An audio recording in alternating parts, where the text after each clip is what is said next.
What is up, guys, and welcome back once again to another episode of the Ebby Space Agency journey here on Kerbal Space Program. We're here for episode number 31 then of the series, and we're going to start off pretty decently after last episode, and yeah, we're going to jump straight into the tracking center here because, as you may have seen on previous episodes, we do have two deep space probes heading out towards the outer reaches of the solar system. One is en route to Nidon, the purple planet there, and the other one is en route to Erlum. The one with the larger orbital mechanics is the one on route to Erlum. Do not be fooled by that apoapsis. However, what we are going to be doing today is setting up some relay satellites, because they will eventually run out of range of the onboard dishes. We need to make sure that we set up something to basically act as like a relay station, like it's something to hop the signal through so that we can retain control of those probes. So you see here, that's what we're designing right now. We do have some decent dishes and communication devices available to us now. They've got a range of about 150 gigameters, which is roughly about 150 billion meters. So yeah, we've got a good range on these, but obviously with the range of the outer planets mods that we're going to be working with, we absolutely need to set up a relay regardless. So this is the Messenger Relay Probe Mark 1, and yeah, we're going to be sending two of these up because the altitude of Nidon is about 420, something like that, gigameters. We're going to need two of these to hop the messages through to that probe.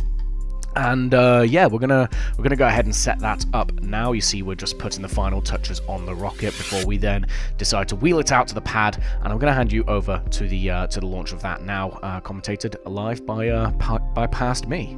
Enjoy. Yeah, I think this is probably one of the bigger rockets that we've launched so far in this career mode. Speaking of launch, let's fucking go!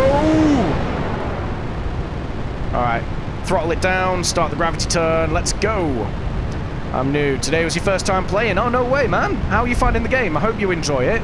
I've been playing this thing since, like, 2014, so... yeah, the replay value, it keeps you coming back for more. You'll get addicted already if you... well, eventually, if you haven't already. And yeah, there you go. So, fairly decent launch. Obviously, commenting on the size of the rocket. That's because we were using 3.75 meter parts for this. The radius of that dish is about 2.5 meters. We needed to fit it inside the fairing. So, yeah, it's definitely one of the wider rockets that we've launched. Not necessarily the biggest one that we've ever launched, though. And yeah, we get to orbit without too much fanfare. We eventually, obviously, pop the hood on the fairing. We've got this in two stages, two separate fairings. So what we've done is we've just popped the end one off there before we set up our maneuver node.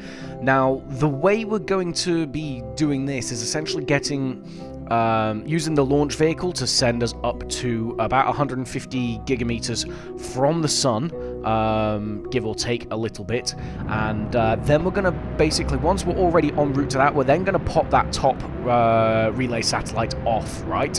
And then we're going to set the second one, we're going to pop that top satellite off. It's got enough fuel to then go a further 150 gigameters out from the altitude we're already going on, all right? So for a total of about 300 gigameters. That sets it up en route for its own sort of... best way to put it is its own path, and it means that we're in range, that we can pop the hood on this second half of the fairing and extend the antennas without too much worry of running out of range en route, right? So you see, we're setting that up all now, and eventually we get that all set up, and here we go, setting off the end satellite just beyond the altitude of Orlum. And yeah, but that is all set up, ready to go. That is en route. We've set up our reminders, and we head back to the KSC. We are going to be sending more of these up. The hope is that we're going to set up a ring of about 5 of these satellites, all orbiting at Sarnas's altitude, to cover most deep space missions, right? That is the aim. Anyway, you might have seen, the eagle-eyed amongst you, that we have another transfer window approaching. And that is going to be for Drez. So we take the opportunity to head over to the administration building, and thanks to the Strategia mod and its added functionality to the game, we are going to start with the Drez Probes program. So we get 250,000 funds as an advance, with a further 250,000 as a reward, and we have to land 3 probes in different biomes on Drez. Now, I could just try and cheese this with one single probe, but that's no fun, right? So instead, what I'm going to be doing is what we've done on other bodies so far. We're going to be setting up a pack launcher mission for the Drez, well, say the Drez system, the Drez planet. It's only a single planet floating through space, right? Obviously modeled, I think, after Ceres in the real-world solar system. And yeah, you see, we're just developing a very basic probe here. No real fancy experiments on here. We just got seismometers, barometers, thermometers, and what the hell other else on ometers, right? we got some mystery goo, and I think we got the gravioli detector. That was it. You see there, we're constantly referencing the Delta V map. There is a mod to get this added to the KSpedia. I have the one that obviously includes the Outer Planets mods. That's why it seems a bit more out there than what that you may have seen on previous ones. Because we are sending this further out, we're obviously sticking one of our bigger, sort of more potent communications dishes on there, as well as some RTGs. I think we're okay in terms of solar power, which is why we stuck those 2 panels on there as well. But we just wanted to be certain. And, you know, we don't want it running out of power just behind, on the dark side of the planet, you know, obviously as it rotates. So we've just stuck a couple of RTGs on there. We've got 3 of them, all on the same launch vehicle. We're just putting the final touches on there. Very large and sort of long main rocket. So you see we're bracing it there with some lateral sort of struts. But we're going to wheel this now out onto the pad for you guys to see how the launch went. Yeet. Yeah, wait, no. Now yeet. Yeet.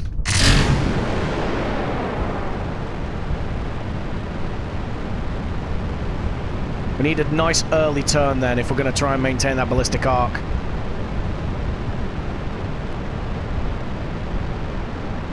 There, that'll do, that'll do, that'll do, that'll do, that'll do, that'll do, that'll do, that'll do, that'll do. Come on.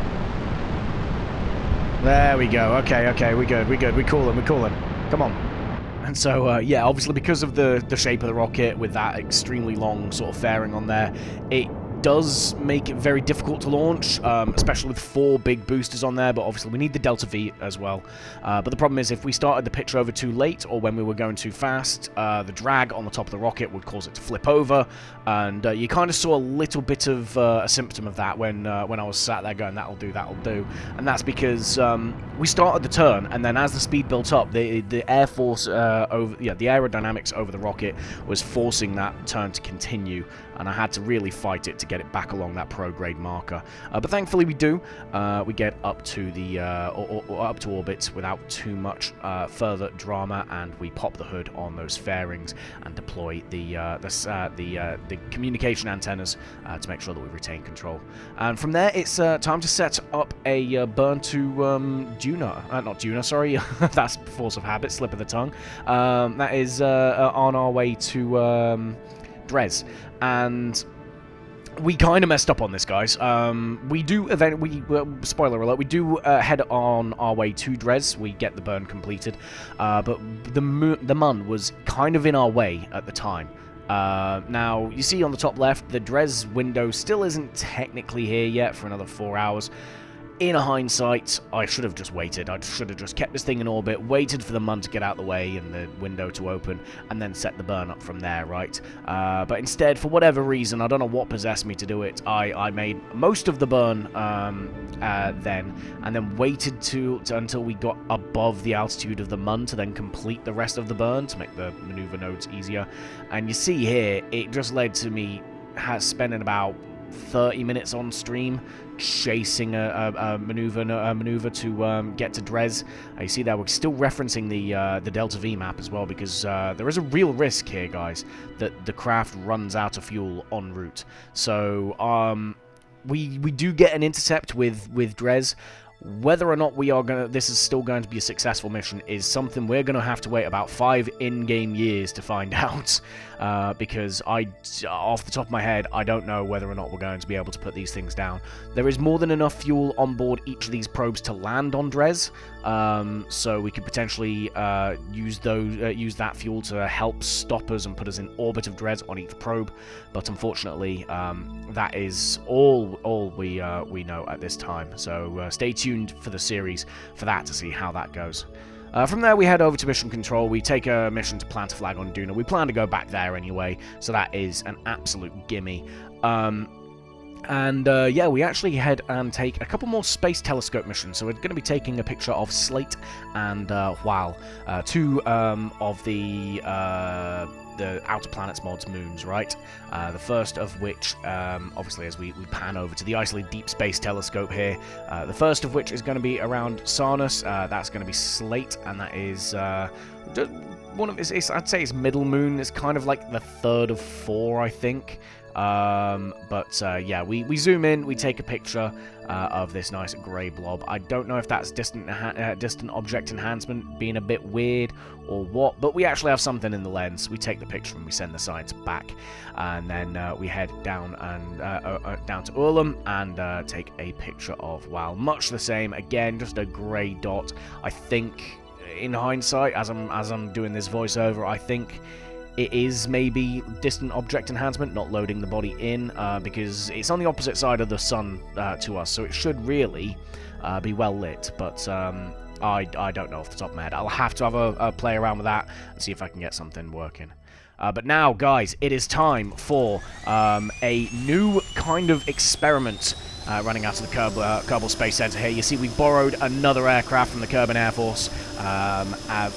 Well, the first of its kind that we've used in the Science Center, with it being a turboprop aircraft. And we go ahead and we rocket down the runway now. Ignore the temperature gauges in the back of the aircraft. That is part of the experiment. I don't know why it shows that, because nothing was at any risk of overheating on this thing. But we take off. And yeah, we head skyward. Now, you might be wondering where we're going, and well, you know what? That'd be fair. I've done this to you before. Keep the destination a secret. But we are actually going to be staying local to the Kerbal Space Center here, and we're actually going to be staying very, very low over the airfield as well. And you might be wondering what we've got planned, but well, we obviously, like I've said in previous episodes, we are planning off-world permanent bases.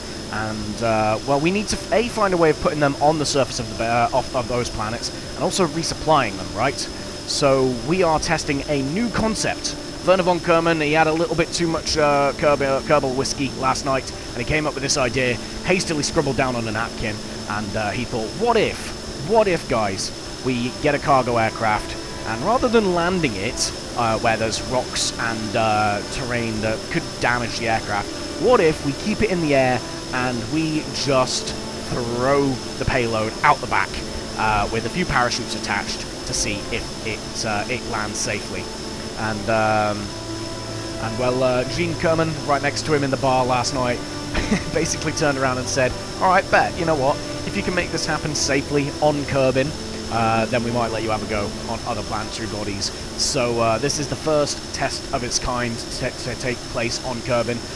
Kerman, the daredevil himself, is in the payload, ready to be released as we fly about 500 meters above the Kerbal Space Center here. I'm going to hand you back over to past me for the live commentary of how this went. So yeah, enjoy.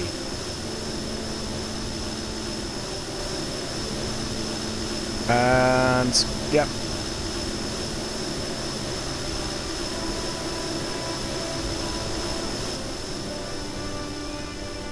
Nice. It works. It works. It actually works. I think I see it on the ground there as well. No, there it is. Look at it. Yeah, baby. Oh, that's brilliant. Check it out. Oh, that's awesome. .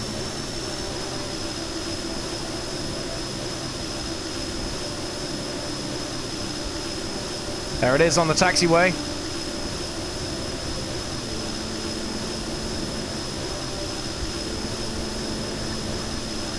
There it is. All right, let's go and land, and then we'll see what it looks like. So yeah, there you go. So Dudming and Gwenny Kerman in the cockpit here. They can't believe their luck. They're not going to get fired for negligence for following the drunken ideas of Werner von Kerman as he's as he was most of the way through a bottle of Scotch Manley whiskey. Yeah, well, they successfully accomplished the mission. Kurt is safely on the ground, and they bring themselves to land at one of the runways at the Kerbal Space Center. We bring into the only angled runway of the Space Center on this Vans KSC mod, because we are going to go ahead and we're going to park this thing in one of the hangars rather than just recover it. We're going to leave this thing out just for funsies, just for a bit of aesthetics, right? So we touch down gently. This aircraft, I did make it myself. I followed quite closely the design of the real-world C-130, and I mean, as a result, I followed a real-world aircraft design, right? And it handles like an absolute dream. It really does. I might be persuaded to share the craft file. I don't know, but for now, we're going to taxi it on to one of these hangars and park up. And yeah, we come to a stop and shut the engines down, and we're going to go ahead and pan over in a second to Kurt Kerman and see what state he's in. So yeah, he's landed safely. He's now going to take the Kerbal battle bus over to the hangar to go and collect the flight crew and just prove to them that he is okay. But more importantly, this does prove the concept that we can airdrop things in to our deployed bases on other planets. We need to still sort the technology for getting the stuff there in an aircraft off-world. So, you know, we're still working behind the scenes on SSTO technology, and we have some designs that are currently in the work-in-progress stage, so look forward to seeing them at some point. But that is definitely our first tentative steps into our off-world colonization prospects. But for now, guys, that is the episode. As I said previously, the frequency of these episodes is going to drop quite considerably.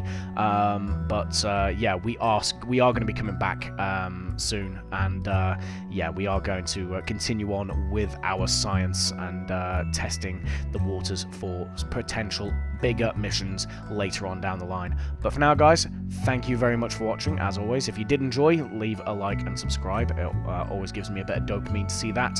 And also give me your thoughts in the comments. You know, what do you think we should be looking into next? How do you think the airdrop mission went?